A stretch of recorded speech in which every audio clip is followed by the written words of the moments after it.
Hey there. So if you've ever tried to meditate, I'm willing to bet you've had that thought, wow, I am just not very good at this, right? Your mind wanders, you get bored, and you're pretty sure you're doing it all wrong. Well, today, we're going to flip that whole idea on its head. I mean, does this sound familiar? This is a real quote from someone feeling that exact same frustration. You sit down, you try to get quiet, and bam, almost immediately your mind is off planning dinner or replaying some conversation. It can feel like a complete and total failure. But what if I told you that feeling isn't failure at all? What if it's the opposite? All right, so the first big shift we have to make is this. Thoughts are not the enemy. We have to stop treating them like an invasion during meditation. In fact, their very presence is a sign that you're succeeding, not failing. It's all about completely redefining what a good meditation session actually is. So let's break it down. The common view, the one most of us have, is that when our mind wanders, it means I'm failing. But the reality? It's that the cleaning process is working. So what in the world is this cleaning process? Well, when we talk about yoga in this context, we're not just talking about stretching or physical poses. We're talking about a much deeper internal process. Think of it as a system designed to remove all the junk, all the obstructions and accumulated stress that's built up in our nervous system over the years. It's all about clearing the way. And here's the absolute kicker. The main symptom that your nervous system has just released one of those old blockages is having a thought.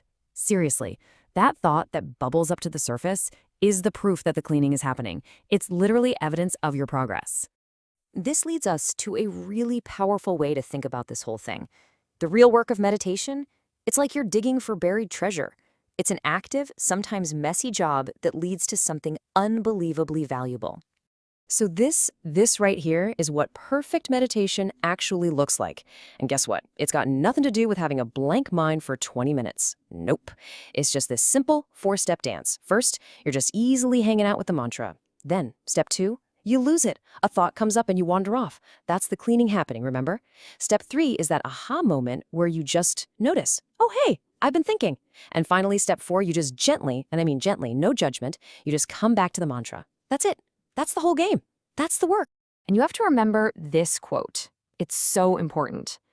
The daily practice, that cycle of thinking and returning, that's the digging. It might not feel blissful. It might not feel golden while you're doing it. It might just feel like you're moving dirt around. But that digging is the only thing that leads you to the treasure. The really good news, though, is you don't have to wait until you hit the big treasure chest to see results. You start to get these little glimpses of gold all along the way. You might just notice you're seeing the world a little differently, or you have these surprising moments of inner expansion or peace, or maybe you just feel a bit more clear-headed during your day. These are all signs that the digging is paying off. But okay, what's the ultimate payoff here? What is this box full of gold that we're digging for?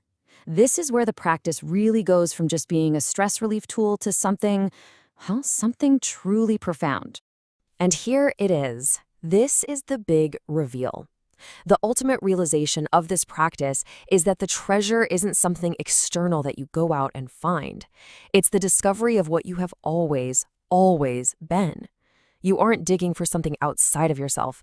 You're digging to uncover yourself. So what is this gold? Really, it's your true nature. It's described as the thing that underlies everything else. Pure consciousness, unbounded awareness, eternal bliss.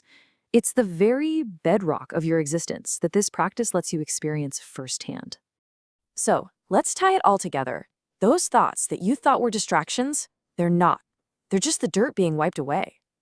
Your meditation practice is you cleaning the window of your own nervous system so you can finally get a clear, direct view of the truth of who you really are.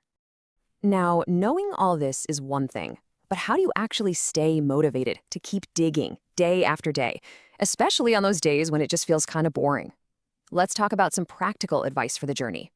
The recommendation is super straightforward and consistent. 20 minutes, twice a day. That's the rhythm. This regularity is what creates the momentum needed for that cleaning process to really work its magic. It's all about building a simple, sustainable habit. And this right here, this is your fuel.